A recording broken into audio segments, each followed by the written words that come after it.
आप सभी हमारे प्यारे भाइयों को हमारा जय हिंद।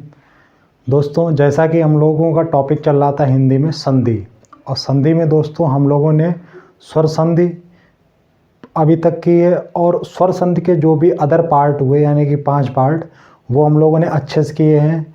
उसके बाद में स्वर संधि की पूरी कंप्लीट एक पूरी वीडियो शॉर्ट ट्रिक की वो भी आपने की है। उसके बाद फिर आपने व्यंजन संधि पूरी पढ़ी है। आज आपका जो टॉपिक है वो है विसर्ग संधि, जैसा कि आप लोग बोर्ड पर देख रहे होंगे। ठीक है, चाहे आप इसका स्क्रीनशॉट ले सकते हो, और चाहे मैं तो कहूँगा कि आप अगर इन सारी चीज़ों को अपनी किसी कॉपी में नोट कर रहे होगे तो वो ज़्यादा अच्छा रहेगा भविष्य के लिए रिवाइज करने के लिए। ठीक है दोस्त, तो मैं एक बार फिर ये कहूँगा कि जिन लोगों ने अभी तक स्वर संधियों और स्वर संधियों के पार्ट और व्यंजन संधि नहीं देखी तो सबसे पहले जाएं वो सारी कंप्लीट करें। उसके बाद यहाँ आए।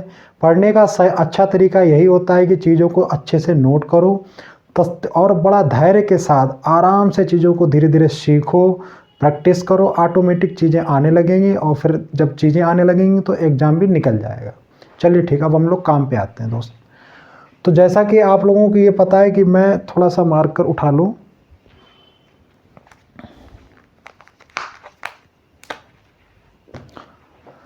तो दोस्तों आपको मैं बता दूं, ये लिख इसलिए ले लेता हूं, जैसे कुछ लोग हमारे भाई सीख रहे होंगे कि सोच रहे होंगे कि लिखा, तो मैं इसलिए लिख लेता हूं कि इसमें हमारा आपका टाइम बचता है। और दूसरी बात ये कि ऐसे मैं पहले लिख लेता हूं तो थोड़ी बहुत अच्छी राइटिंग में, जिससे कि आपको समझ में आ जाए, आप अच्छे से उन चीज़ों को नोट्स कर सको। ठीक है, बाद में मैं आपको समझा रहा हूँ, जो समझाने वाली चीज़ है वो मैं आपको समझा रहा हूँ। तो नियम नंबर पहला है इसका, यदि विसर्ग के साथ में चा और छा जुड़ा हो तो विसर्ग जो है वो शा में परिवर्तित हो जाएंगे। मतलब ये है कि अगर विसर्ग के साथ में चा आ जाए या छा आ जाए, कोई वर्ड आ जाए, तो जो विसर्ग है ना वो शा में परिवर्तित हो जाएंगी, मतलब विसर्ग वहाँ से खत्म हो जाएगी। ठीक है, इसका उल्टा भी सही होगा, अभी वो मैं आपको उदाहरण में समझाऊंगा। उसी प्रकार से अगर विसर्ग के साथ में टा या ठा जुड़ा हुआ है तो विसर्ग जो है वो शा में परिवर्तित हो जाएंगे, षटकोण के शा में। ओके, टा और ठा जुड़ा है, टा ठा जुड़े वो वैसे ही रहेंगे, बट विसर्ग जो है वो बदल जाएंगे किसमें, शा में, मतलब विसर्ग खत्म हो जाएंगे। तीसरा है, यदि विसर्ग के साथ में ता या था जुड़ा हुआ है तो विसर्ग सा में परिवर्तित हो जाती हैं। विसर्ग ही मतलब विसर्ग चेंज हो जाएंगे, ता और ता था ही बने रहेंगे, तो विसर्ग परिवर्तित हो गए, किसमें परिवर्तित हो जाएंगे, सा में। ओके, अब हम लोग इसके उदाहरण को समझ लेते हैं। जैसे निश्चय, तो देखो निश्चय में ये विसर्ग है, विसर्ग, तो विसर्ग के साथ में चा जुड़ा हुआ है तो विसर्ग किसमें हो गए, शा में।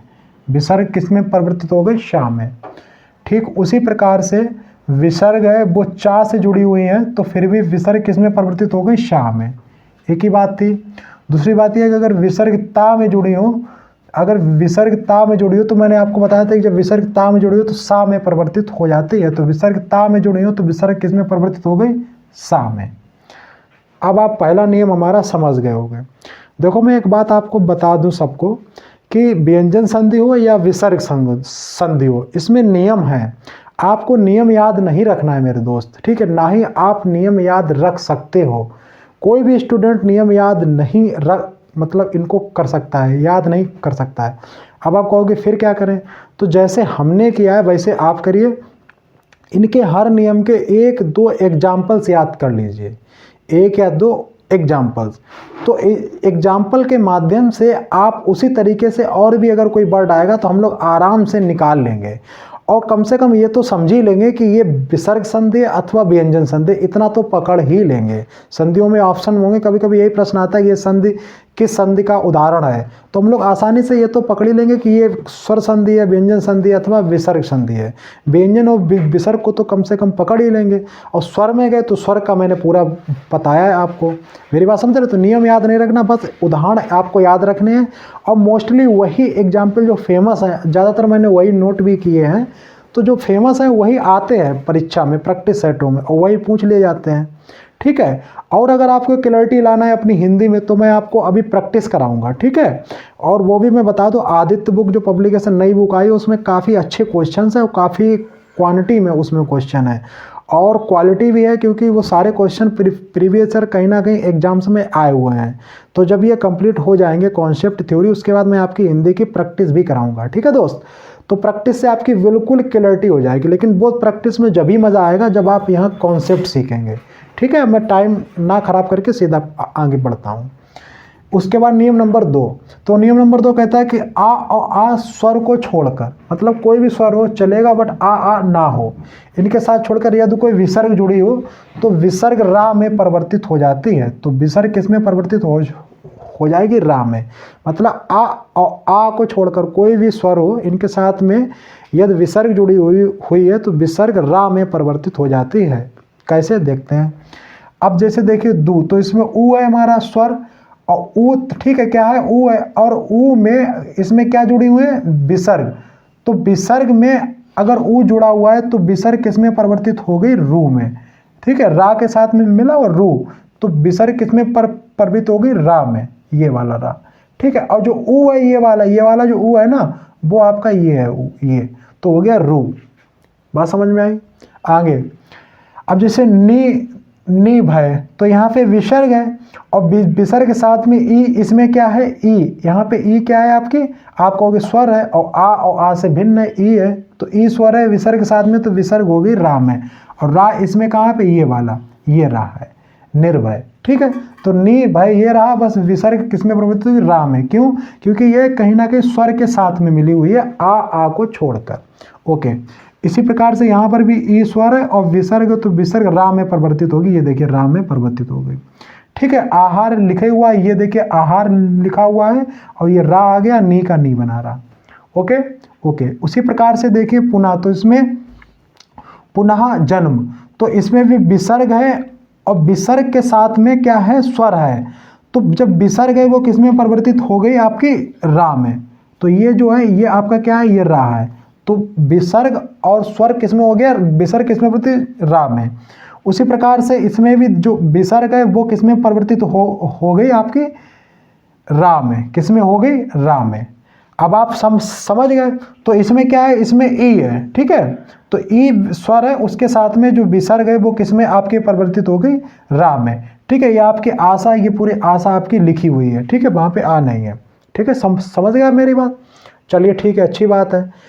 अब हम लोग दोस्तों बात कर लेते हैं नियम नंबर 2, आप समझ गए। नियम नंबर 3 पे, नियम नंबर 3, अब देखो इस पे आपको क्या करना है? उदाहरण बस इनको बस देख लेना है, ऑटोमेटिक ये याद हो जाएंगे। कभी कभी वो क्या कहेगा? उल्टा पूछेगा निर्भय का संधि विच्छेद है, तो आप कहोगे कि निर्भय, ऊपर तो रा जुड़ जाता है, तो आप कहोगे नी और भय, निर्भय। तो इसमें आपको अगर थोड़ा याद, इसमें अगर पढ़ोगे तो याद रहेगा ऑटोमेटिक। तो विसर्ग लगती, विसर्ग हट के ऊपर रा आता है, तो वही रा है। कभी कभी वो आपको आपसे यही देगा, कहेगा इसमें कौन सी संधि है, तो विसर्ग आपको दिख रही होगी, आप बोल देना विसर्ग संधि। कभी कभी आपको ये उदाहरण कोई एक दे देगा, कहेगा इनमें कौन सी संधि, तो आप बोल देना विसर्ग संधि है, ठीक है। अब आप समझ गए, ये इस टाइप के प्रश्न इसमें पूछे जाते हैं। नियम नंबर 3, तो नियम नंबर 3 कहता है कि यदि आपका आ के साथ में विसर्ग है, आ है उसके साथ में क्या जुड़ा हुआ है?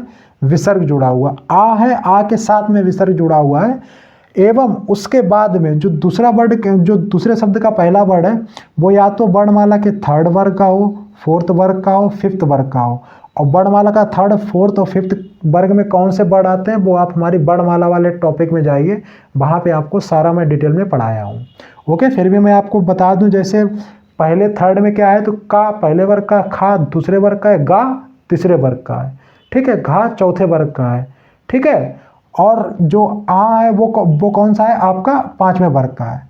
तो अब आप वर्ग समझ गए। या रा ला वा हा कोई वर्ड इनसे जुड़ा हो तो विसर्ग ओ में परिवर्तित हो जाती है। बहुत ही इंपॉर्टेंट है नियम, क्योंकि इससे प्रश्न ज़्यादातर पूछे जाते हैं। तो आपको इसका बहुत ही फेमस है ये मनोहर वाला, तो यही याद कर लो मनोहर।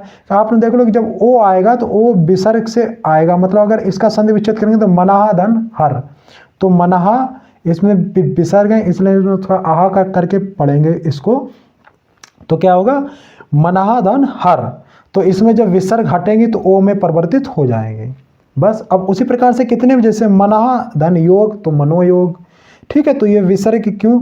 विसर्ग जो है वो ओ में परिवर्तित हो गई, ये वाला ये ओ, समझ गए, क्योंकि आ के साथ में विसर्ग है।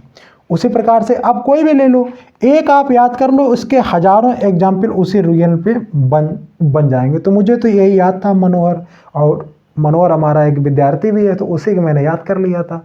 एक एक हर नियम पे आप एक उदाहरण याद कर लो, मात्र एक, आपको सारे नियम तैयार हो जाएंगे। 7-8 उदाहरण याद कर लो, सारी पूरी तैयार हो गए। उसी प्रकार से यशोदा, तो यशा धन दा, तो क्या हो गया यशोदा, तो आ से संग वो है विसर्ग, तो आ जो है किसमें ओ में परिवर्तित हो गई। ठीक है। उसी प्रकार से मनहाधन रंजन, तो इसमें आ धन विसर्ग है, तो विसर्ग आओ में परिवर्तित होगी, मनहाधन रंजन मनोरंजन। ठीक है। तो ये आपके 3 नियम हो गए हैं। तो दोस्त अब हम लोग बात करते हैं नियम 4 की, कि नियम 4 क्या है। तो नियम 4 दोस्त कहता है कि इसमें 4 में 3 हैं छोटे छोटे, लेकिन बट वो एक ही वर्ड के हैं, तो इसलिए वो मैंने छोटे छोटे एक ही में कर लिए हैं। ओके। तो चौथे के एक, अगर विसर्ग है, विसर्ग के साथ में शा और सा अगर ये इसमें जुड़े हुए हैं, तो विसर्ग जो है वो अपरिवर्तित हो जाती है। मतलब विसर्ग जो है वो विसर्ग में ही रहेगी, मतलब विसर्ग अपरिवर्तित रहेगी। जैसे एग्जाम्पल देख लेते हैं दोस्त, जैसे दुशासन, तो देखिए दुशासन, तो जस्ट दुशासन जैसा है, विसर्ग की विसर्ग में ही परिवर्तित रहेगी। या इसको अब हिंदी में क्या होता है कि परिवर्तन होता रहता है, तो इस दुशासन को ऐसे भी लिखा जा सकता है, यानी कि ये भी सही है और ये भी सही है, दोनों अपने आप में सही है। ठीक है। लेकिन ज़्यादा सही ये वाला है। तो अगर पूछेगा दुशासन में कौन सी संधि, तो आपको दिख रहा है विसर्ग लगी हुई, आप सीधे बता दोगे ये इसमें विसर्ग संधि है। ठीक है। या कभी कहेगा दुशासन का संधि विच्छेद करो, तो उसका संधि विच्छेद कैसा होगा, यूं, इस तरीके का। ठीक है। उसके बाद में हम लोग आते हैं निसंदेह, तो देखो निसंदेह, तो निसंदेह वैसा ही बना हुआ, तो ये भी सही है, या निसंदेह ये भी सही है, दोनों ही अपने आप में सही है। इसी प्रकार से दुस्साहस, तो इसको भी दुस्साहस, ठीक है, या ये भी सही है आपका, ये भी सही है, दोनों ही अपने आप में चीज़ें बिल्कुल सही है। आई होप कि आप नियम नंबर 4.1 समझ गए होंगे। अब हम लोग बात करते हैं बी में, तो अगर विसर्ग के साथ में का, खा या पा, फा जुड़ा हो, तो विसर्ग अपरिवर्तित रहती है। मतलब विसर्ग साथ में का, खा जुड़ा हो या पा, फा जुड़ा हो, तो विसर्ग भी ही रहेगी, कोई परिवर्तन नहीं होगा। जैसे अंताकरण, बहुत ही फेमस एग्जाम्पल है ये, बहुत ही परीक्षाओं में पूछे हुए हैं, फेमस हैं। तो एक एग्जाम्पल प्रातःकाल याद रखो, तो प्रातःकाल तो प्रातःकाल रहेगा, जैसा है वैसा ही रहेगा। अंताकरण तो अंताकरण ही रहेगा। ठीक है, कोई दिक्कत नहीं। इनके आपको देखो मैं फिर बताऊं, एग्जाम्पल याद रखना है, नियम आपको याद नहीं रखना है। ठीक है। अब मैं एज अ टीचर आपको समझाने के लिए आपको ये सब कर रहा हूँ, बट आपको एग्जाम्पल पे फोकस करना है। जब हम लोग प्रैक्टिस करेंगे बाद में, तो वहाँ पर सिर्फ एग्जाम्पल्स ही होंगे, वहीं पे फोकस करेंगे हम लोग, तो इसलिए आप एग्जाम्पल्स पे ही फोकस करो। ठीक है। चलिए अब हम लोग नियम नंबर 4 के सी पे करते हैं कि अगर ई ऊ है, इनके साथ में विसर्ग है, तो विसर्ग का शा में बदल जाता है। षटकोण में अगर ई ऊ के साथ में विसर्ग है, तो विसर्ग शा में बदल जाता है। इसके भी एग्जाम्पल ये हैं, जैसे नी ई है, तो ई, अब ई विसर्ग है, तो विसर्ग शा में बदल जाता है, ये देखिए शा में। उसी प्रकार से ऊ है और विसर्ग है, तो ऊ जो है वो शा में बदल जाता है, ये। उसी प्रकार से ई है और विसर्ग है, तो ई जो है वो शा में बदल जाता है। या कभी कभी क्या होगा कि आपको इसका जस्ट अपोजिट पूछेगा कि निष्फल में कौन सी संधि है, स्वर संधि, व्यंजन संधि, विसर्ग संधि, इनमें से कोई नहीं, ऑप्शन हो गए। तो आपको निष्फल में याद होना चाहिए कि बीच का षटकोण कैसे आया, हो सकता है इसमें विसर्ग लगी थी, विसर्ग हटा के आया षटकोण शा, तो फिर आपको याद है कि विसर्ग मतलब इसमें विसर्ग संधि, तब वहाँ पे टिक करोगे विसर्ग संधि। इस टाइप के प्रश्न बनते हैं। तो इसमें निष्फल का क्या होगा, निफल, तो निफल का क्या होगा, निष्फल। ओके। तो कभी कभी इसका संधि विच्छेद ये होगा, इसका ये होगा, और संधि कौन सी होगी, विसर्ग संधि। चलिए दोस्त, अच्छी बात है, ये हमारा नियम नंबर 4 कंप्लीट हो गया। तो दोस्त अब हम लोग बात करते हैं नियम नंबर 5 की, कि नियम नंबर 5 क्या है। 4 तक हम लोगों ने समझ लिया है। तो नियम नंबर 5, तो नियम नंबर 5 है, यदि विसर्ग है, विसर्ग के साथ में रा जुड़ा हुआ है, तो विसर्ग वहाँ पे रा का लोप हो जाता है, साथ साथ में जो ह्रास अथवा लघु वर्ण है वो दीर्घ में परिवर्तित हो जाता है। जैसे देखो नी, तो ये कैसा है, नी, इसमें ई कैसी है आपकी, लघु है, ह्रास है, तो लघु ई किसमें हो गई आपकी, दीर्घ ई में परिवर्तित हो गई, तो नी रो। उसी प्रकार से नि, तो ये यहाँ पर भी कैसे लघु ई है, तो वो भी किसमें, दीर्घ ई में परिवर्तित हो गई, साथ ही साथ में विसर्गों का आपका क्या हो गया, लोप हो गया। उसी प्रकार से दोस्त आपका है कि जैसे एक कुछ शब्द है उसमें विसर्ग जो है वो सा में बदल जाती है। देखो मैं फिर कह रहा हूँ दोस्त, यहाँ पर रूल्स इंपॉर्टेंट नहीं है और ना ही आप वो याद रखना और ना ही आप उसको याद रख सकते हो, ठीक है। वो एक टीचर ही उसको समझने पड़, मतलब उसी के लिए है। स्टूडेंट क्या करे कि स्टूडेंट इतना बोझ वैसे भी आपको है रीजनिंग का वो सबका उतना बोझ नहीं, सिर्फ आपको एग्जाम्पल पे फोकस करना है, एग्जाम्पल आपको याद रखने हैं। ये एग्जाम्पल आप यही याद कर लो, क्योंकि मोस्टली यही पिछले एग्जाम्स में आए हुए हैं और प्रैक्टिस सेटों में यही है और यही आएंगे और यही आते हैं घूम फिर के, ठीक है। तो आप एग्जाम्पल पे फोकस करो।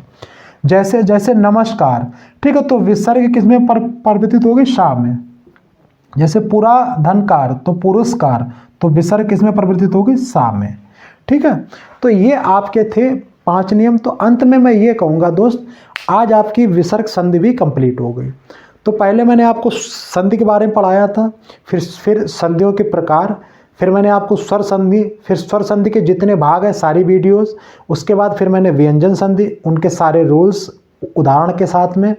रूल्स महत्वपूर्ण नहीं है बट उनके उदाहरण महत्वपूर्ण है। उसी प्रकार से विसर्ग संधि, ये भी मैंने आज आपकी कंप्लीट कर दी है, बिल्कुल कंप्लीट है। अगर आप, मैं एक बार कहूँगा कि अगर आप इसमें रूल्स की संख्या हो सकता है कि 5 हो 6 हो, आप कोई बुक पढ़ें तो उसमें आपको 10 मिले 8 मिले, तो आप ये मत समझना कि मैंने कम कराया मैंने छोड़ दिया है, मैंने कंप्लीट कराया। लेकिन हमारे एक रूल में जो एक ही वर्ड के रूल्स हैं वो मैंने एक ही रूल में कंप्लीट कर दिए हैं, तो इसलिए रूल्स की संख्या कम हो गई, आपको पढ़ने में आसानी होगी, ज़्यादा आप कंफ्यूज नहीं होंगे। इसलिए मेरी बात समझ रहे हो भैया, तो इस चीज़ के लिए मैंने ये सब किया है।